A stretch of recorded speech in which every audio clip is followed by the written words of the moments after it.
आप जिस व्यथा को लेकर यहाँ उपस्थित हुए हैं, हम भी बहुत दुखी हैं। मैं अपने 11वें रुद्र के अवतार में वानर राज केसरी की पत्नी अंजना की कोख से जन्म लूंगा। मैं रावण का काल बनकर पृथ्वी पर आऊंगा, रावण का काल बनकर। क्या समाचार लाए हो शोक? महाराज, देवता आपके विरुद्ध षड्यंत्र रच रहे हैं, जिसके अनुसार वानरराज केसरी और अंजना का पुत्र आपके लिए काल समान सिद्ध होगा। वे दोनों मतंग ऋषि के आश्रम पुत्र की कामना लिए जा रहे हैं। उन्हें मतंग ऋषि तक पहुंचने से रोकना होगा। तो महारानी मंडोदरी के भाई मायावी को वहां भेजो और उसे कहो कि वो अंजना और केसरी को रास्ते में ही समाप्त कर दे समाप्त।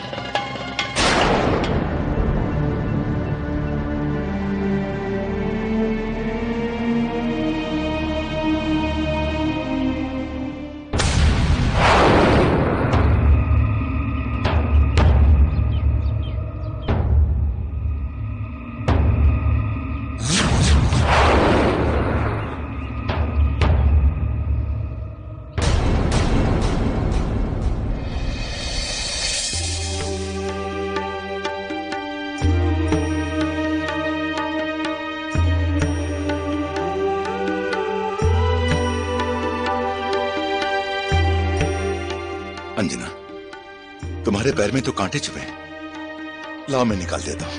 नहीं स्वामी, आप मेरे पति हैं, आपसे पैर कैसे छुआ सकती हैं? और फिर न जाने आप रास्ते में कितने और कांटे चुभ गए हैं। इन्हें निकालने में समय नष्ट नहीं करना चाहती। मैं भी मंदोदरी का भाई हूं, मायावी। अब देखो मेरी मृत्यु चाल।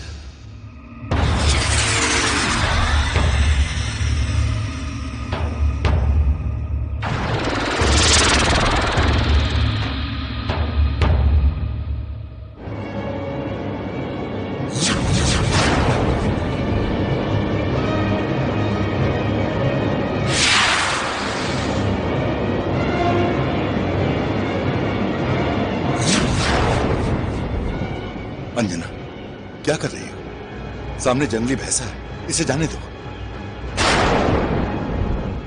इसके निकलने की प्रतीक्षा नहीं कर सकती मैं।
प्रणाम ऋषिवर। आयुष्मान भव, सौभाग्यवती भव।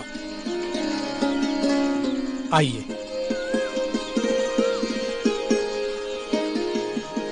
आइए, विराजिए।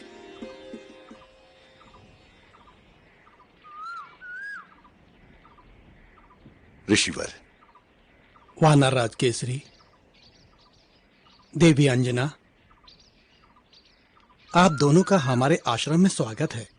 यदि आप हमें जानते हैं तो हमारे यहाँ आने का उद्देश्य भी मालूम होगा आपको। वानरराज, हम सब जानते हैं। आप चिंतित ना हो वानरराज, सब प्रभु की माया है। इस पृथ्वी पर जो भी होता है सब उनकी योजना अनुसार होता है। रावण को नर और वानर छोड़कर सबसे वध ना होने का वरदान प्राप्त हुआ है। इसीलिए भगवान शंकर उसे मारने के लिए एक वानर की कोख से जन्म लेना चाहते हैं।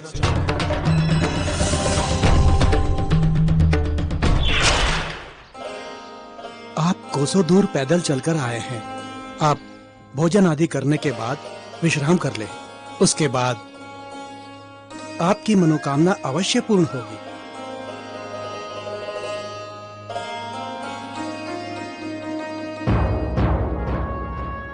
अरे देवी, आपके पांव में तो कांटे चुभे हुए हैं।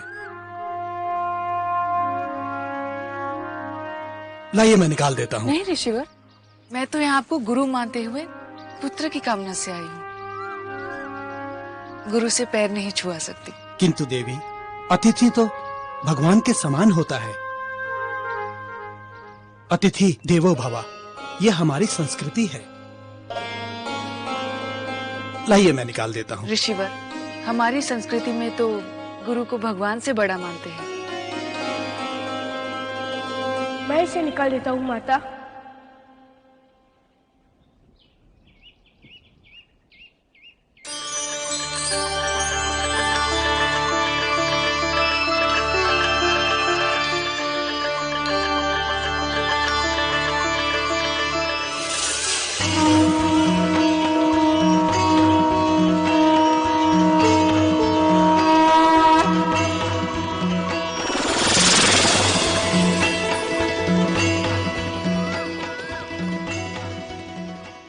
माता की चरणों से मैं निकाल देता हूँ कांटे।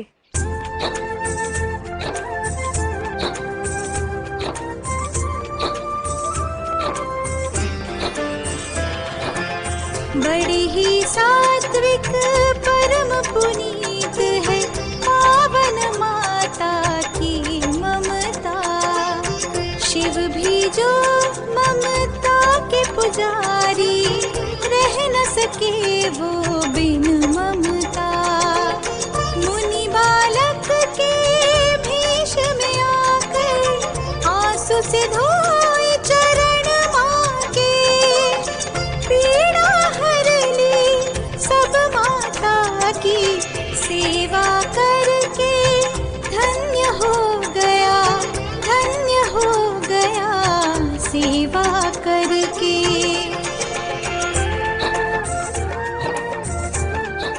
महादेव, आप अपनी माता की सेवा कर रहे हैं। हाँ ऋषिवर,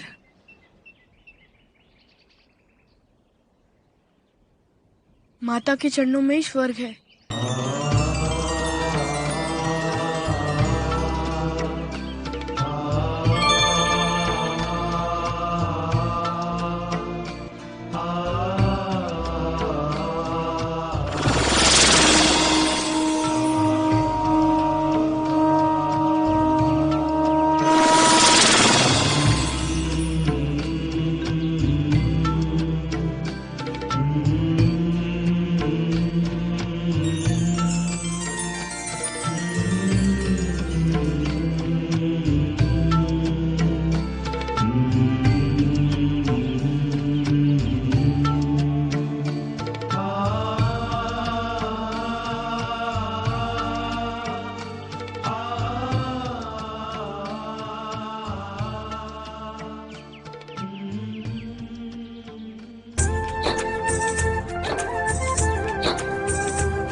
अंजनी माँ को स्वस्थ बनाकर मुनि कुमार जब चला गया, मतंग ऋषि ने अंजनी को ओम नमः शिवाय का मंत्र दिया। ओम नमः शिवाय, ओम नमः शिवाय, ओम नमः शिवाय, ओम नमः शिवाय, ओम नमः शिवाय, ओम नमः शिवाय, ओम नमः शिवाय, ओम।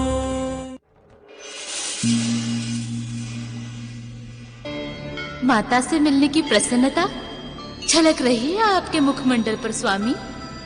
देवी, माता की सेवा में जो असीम सुख है, जो आत्म संतोष है, वो पहली बार अनुभव किया है हमने। सत्य है, किंतु स्वामी मेरे मन में एक प्रश्न है। कहिए देवी। देवी सुनैना और देवी कौशल्या ने तो पूर्व जन्म में तप किया था, इसलिए उन्हें विष्णुदेव और देवी लक्ष्मी की माता बनने का सौभाग्य प्राप्त हो रहा है। किंतु अंजना तो पूर्व जन्म में अप्सरा थी, उसने तो कोई तप नहीं किया था। आप सत्य कह रही हैं देवी। अंजना पूर्व जन्म में कुबेर की अप्सरा पुंजिक स्थला थी। वो पूजा उपासना के कार्य में निपुण थी। एक बार इंद्र ने उसे स्वर्गलोक बुलाया, क्योंकि वहां दुर्वासा ऋषि आ रहे थे। वे बहुत ही उग्र स्वभाव के हैं, इसीलिए इंद्र ने पुंजिक स्थला को उनकी सेवा में नियुक्त किया, ताकि उनकी पूजा कार्यों में कोई त्रुटि ना रहे। वे वहां कुछ अनुष्ठान करने वाले थे। पुंजिक स्थला पूरे सेवा भाव से दुर्वासा ऋषि के कार्य करती थी। उनके खाने पीने से लेकर पूजा हवन आदि की तैयारियां भाग भाग कर करती थी।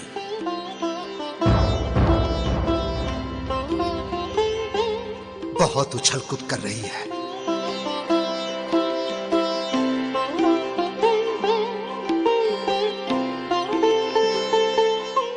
अक्षत, जल, हल्दी, रोली, मोली, सब हो गया। घी तो भूल ही गई, अभी ले आई।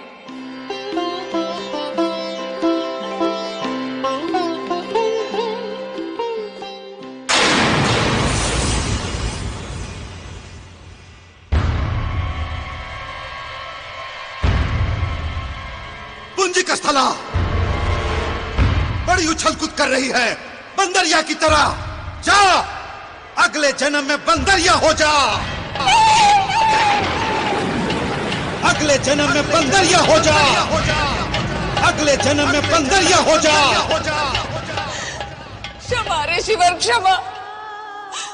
मैं तो आपकी सेवा में लगी थी। मैंने ये सब जानबूझकर नहीं किया। आपकी सेवा में कोई त्रुटि न रह जाए। आप कोई वस्तु खोजे, उससे पहले वो आपकी सेवा में उपस्थित हो। मैं बस यही कर रही थी। क्या मेरा अपराध इतना बड़ा था ऋषिवर कि आपने मुझे इतना कठोर श्राप दे दिया?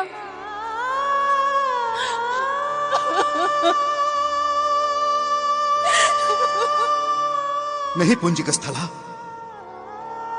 मैं तुम्हें श्राप नहीं देना चाहता था। तुम्हारा सेवा भाव तो प्रशंसा के योग्य है। फिर क्यों ऋषिवर, क्यों? लगता है ये सब ईश्वर की ही माया है। उसने ही ऐसा कुछ किया कि ये सब हो गया।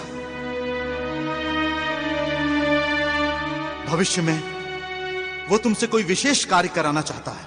किंतु ऋषिवर, मैं तो श्रापित हो गई ना।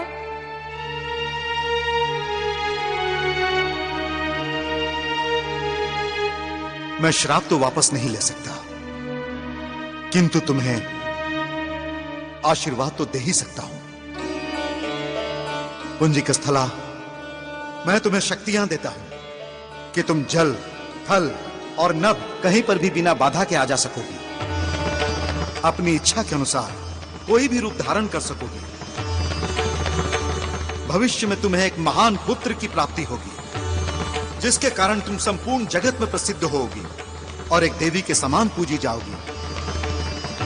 ये मेरा आशीर्वाद है तुम्हें। ये सब ईश्वर की ही योजना थी।